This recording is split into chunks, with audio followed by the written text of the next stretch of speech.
Hey everyone, it's Katie and Mike. Say hi, Mike. Hello, everybody. As you can tell, we are not in our car. What could we possibly be doing? Not in our car. Well, we're sitting comfortably here. Yeah, because it is cold outside. It is, I don't know, negative something or other degrees. Negative something with wind chill. Yeah, it's terrible outside because the snow finally came. So, we decided that we're going to be doing a little special project for the next few weeks because Agent Carter is finally on our television screens. Yes, the Agent Carter Marvel MCU TV special.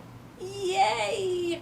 So it's going to be, I think it's 8 episodes, right? But they did 2 of them on the first night. Yeah.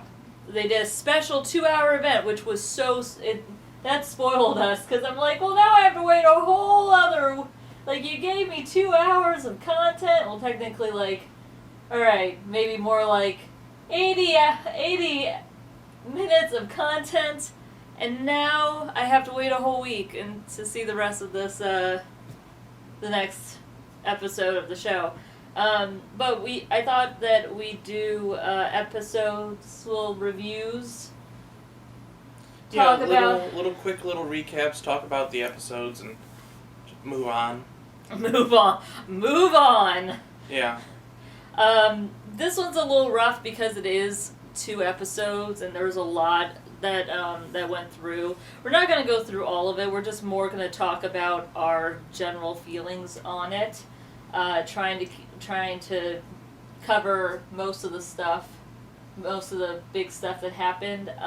But it is going to be spoilery, so just assume going into these videos that they're going to spoil some things because we're not going to break it up. Yeah, we're not going to be holding ourselves back with ideas. Yeah.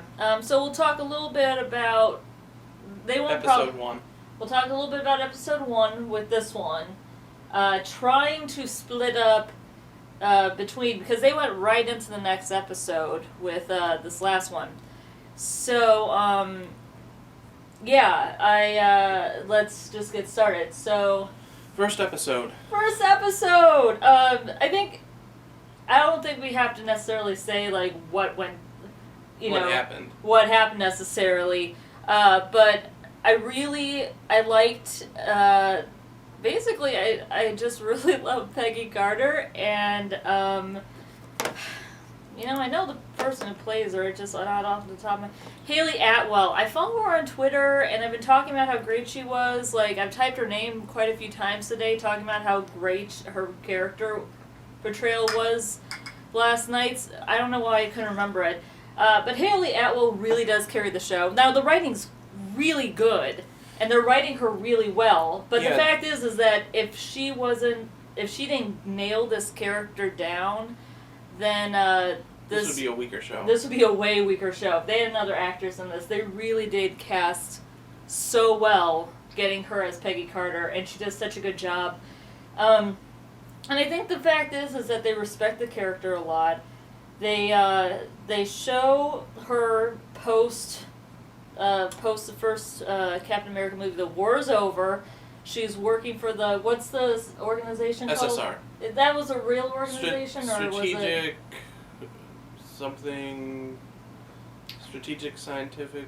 Was that a resources? Marvel thing? Yeah, it's a Marvel thing. So I forget what SSR. I know that there were actual organizations like that. In some form, but in real life, I don't think SSR was. No, it wasn't. I know that it wasn't a real thing. But I'm saying that organizations like it existed. Yes, that's what I'm saying. Because I was just reading an article actually on the Mary Sue, which I did not write, but I read, that was talking about the real women that actually inspired the character of Peggy Carter, because they existed and they were awesome.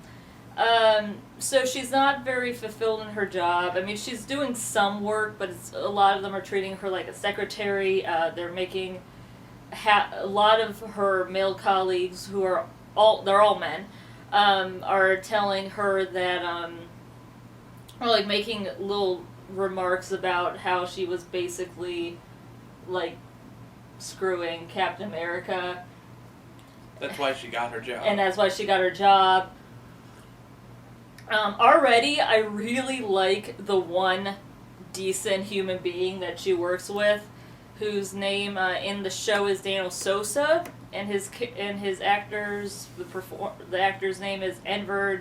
I can't speak. I'm sorry. It's an Eastern European name. It has 2 J's in it. I don't even see his name on the list. Right here. Oh. I have my computer right in front of us. And I would go Jacques. Yeah, but well, I'm probably gonna get people like Whedonverse fans mad because he was in Dollhouse. So those guys probably know how to pronounce his name already. I best know him as the Eastern European guy that dated Britta for one episode of Community, and then she realized that he was actually a war criminal, and she got and it was like, no matter how handsome he is, I'm not going to be dating that. So no, he's actually a very nice person who respects Peggy, and also happens to be quite handsome. So like, of all the male characters so far, he's the one that I'm most okay with her having a love interest with. However, if it doesn't happen, I'm also okay with that, because I like them as friends. But there was... Oh, also... Well, what are you going to say? I think another thing we should point out with this is that this office is very similar to what we saw in the Peggy Carter short. But not the same. Not the same office. And there's not we're not 100% sure if the... Sorry, I'm so tired. I think it's been said before that they're going to retcon the short. I think I read that in the article. Which is a shame, because the short's so good. I was hoping that they could keep it in to keep that continuity. Yeah.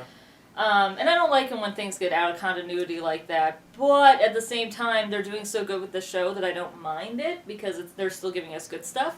And I also like the fact that Daniel Sosa, the agent that's actually kind of, not necessarily her friend, but someone that she's friendly with and that respects her, he's also a war veteran who lost his leg in the war.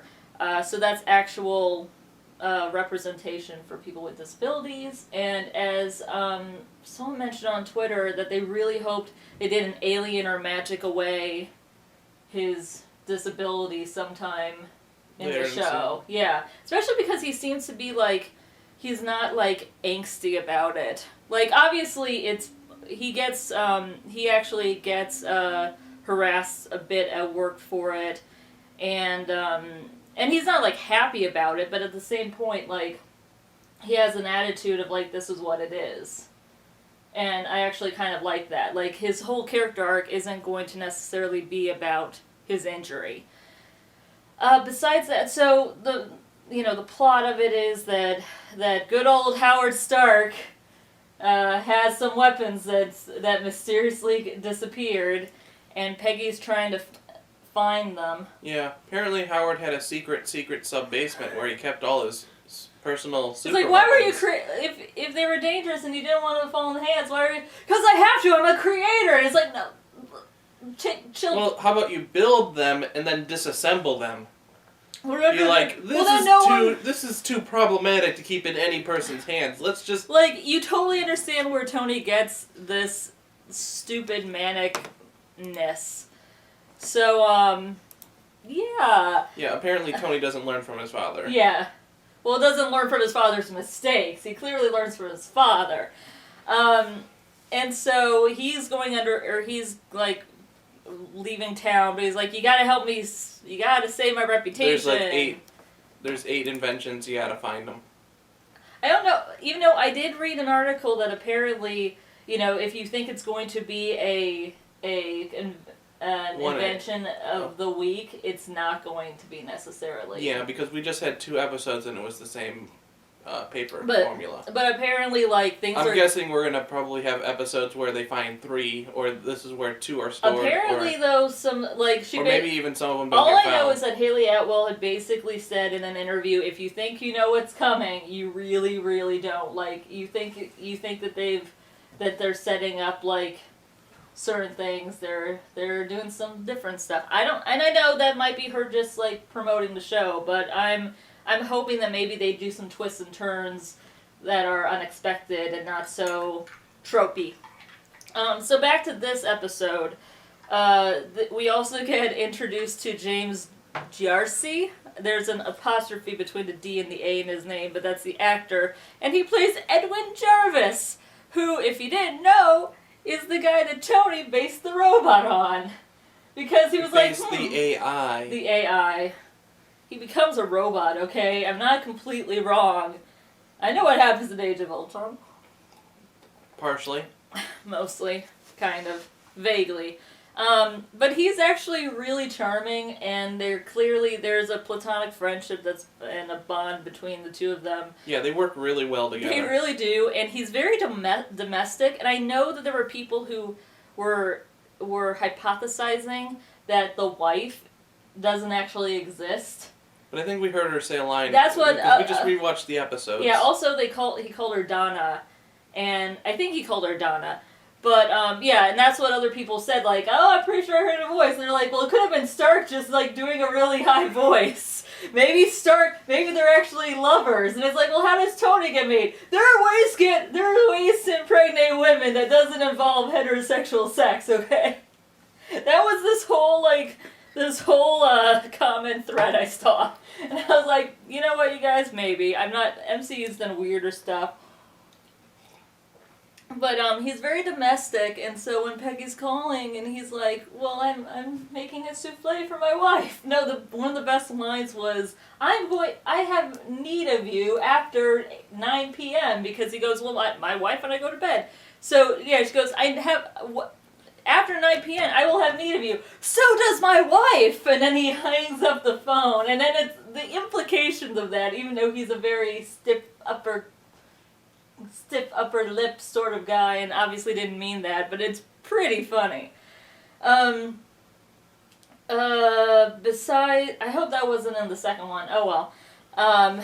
In this first one, I mean, the big thing that happened is that the roommate, the very sweet roommate who wants to encourage Peggy to go out there and find a nice man because she deserves to be happy, she gets killed. Yeah. I get where they were going with it. They're clearly setting up some parallels between her and Steve, where she put her roommate in danger. I think it was Colleen. I think her name was Colleen. But she put Colleen in danger, and now she's afraid of getting close to other people, especially people outside of the job, because they can get hurt, especially now that she's doing these. Just in the same way that Steve, felt guilty about Bucky, and then doesn't want to get close to people in Winter Soldier. Like there are some definite parallels there. So I get that, and I thought that they did a good job of her kind of then pushing through faster than Steve did, where she kind of realizes after Jarvis tells her, no, you should connect with people. That's how you'll remember what you're doing this all for. She ends up, that was from the second part, isn't it? Yeah, that's from the second episode. Should we talk about that later then, or? Yeah, we'll talk about it later. More first episode stuff. Alright, first episode stuff. Okay, so it ends, I'm trying to remember where it ends so we can talk about that. It ends with her taking a fork to the guy from Super Trooper's side, and then forcing him to never go into her friend's diner again. Yeah, they're using this diner thing as sort of one of the set pieces. Yeah. And she has a diner friend. She has a diner friend, who's Lindsay Fonseca. I'm sorry, I'm the worst at pronouncing every single actor's name. But she was really sweet, and I like her, and she's very spunky. Yeah. If there's one thing I would criticize this episode for, is that it's kind of cliche-y, and the lines are sort of like... I don't mind it that much. It's not bad. It reads like someone said, and I ended up watching this movie right afterwards because I saw it on Netflix and was inspired, but someone said, like, it's very His Girl Friday, in the old 40s style, 30s, 40s style kind of movie. Very Cary Grant sort of dialogue. But then again, we're setting everything up, so I mean... That's what kind of... And I know that there are people who are like, the sexism isn't subtle enough. And I'm like, why do you God, it's the 40s. I know, it's like, oh, is Mad Men too... That's what I said. But even more than that, like, then again, I will say Mad Men is on AMC, and they can probably get away with more, and then this is on ABC, which is a national broadcast network, which means they probably get away with less. Well, and probably harsher the other criticism thing is that, like, a lot of times with shows that are trying to be feminist, they have the woman deal with sexism once to show that sexism exists, and then she maybe not overcomes it, but, like, you know, punches him in the face once and then walks away, and then it's never... snippy retort. Yeah, exactly. This, she has plenty of snippy retorts. She punches so many people. So many people! And she still has to deal with it. Like, it doesn't go away. And I will say, I think it... Did it go away in the second episode? I don't know if I remember any... Yes. No, it didn't go away. I mean, okay. Yes, it continued. Okay. You watched it more than me. Yeah, I mean, like, the men were more busy with stuff, so they didn't have as much, like, to do, but it was still pretty... Yeah, I was just double checking. Yeah, no, I have a feeling they're going to be giving her shit throughout this entire thing. Which is comforting. I have a feeling it's going to end... I'm guessing... This is my guess, and I don't think it's that big of a guess, but that it is going to end with the very last episode where she's about to get in trouble. Like, she could arguably get deported or get, you know, sentenced as a traitor or something, but then it comes in and she's a big hero because she helped save the day with Stark, and then Stark's like, oh yeah, you should probably pack up, and she's like, what? Why? No. And it's like, oh yeah, I'm dismantling SSR. Yeah, we're dismantling SSR, and we need a new name. So can you help me come up with a name for that organization you're going to be running? Okay, thanks. What I think's going to happen, because I was thinking about this, because in the short, Stark mentions, like, oh... Already S.H.I.E.L.D. by name. Yeah, S.H.I.E.L.D. by name. But people have said, what if Peggy's the one to actually name S.H.I.E.L.D., and she names it after... basically after Rogers. It would be great if they named it S.H.I.E.L.D. like as a protection, and then starts like, great, now I gotta figure out an acronym to put it with this. Well, Peggy could figure out the acronym. You know, because... And then you get the line with Stark going, that spells shield. Oh, does it? Yeah, we could do that too. The other fun thing about the first episode, which does play into the second one, but we'll get to it, and then I think we can go on to the next one. Yeah. Is her use of costume, because she ends up going to this like hot nightclub, and she's dressed as a blonde, which is really a good thing because now the men are like, we gotta look for this blonde. Hey Peggy, do you know any blonde women about your height, maybe your vague shape from the back, but definitely blonde? Sorry. To be honest, I was a little bit fooled at first because she looks like a different shape in that dress. All right, I had seen the previews though that had her in that, so I guess I wasn't fooled. But I do find it funny. You're like, well, oh I figured it out in seconds. But I mean, like, I was like, who's this character? And I was like, oh wait, that's Peggy. But I really liked her American accent. She does a good American accent in this. A couple times, actually. But this was the first bit, and I really like it. Someone said it's very Alias-y, like the old show, because it's all the wigs. It was a really fun first episode, but really, you know, it's only it feels like half the pilot. Yeah. Really. It feels... The second episode is much stronger. I agree, but part of that is because it got to... It gets the conclusion. Well, and it was already set up, you know? Mm-hmm. Oh, excuse me. So, with that, let's go to the second episode.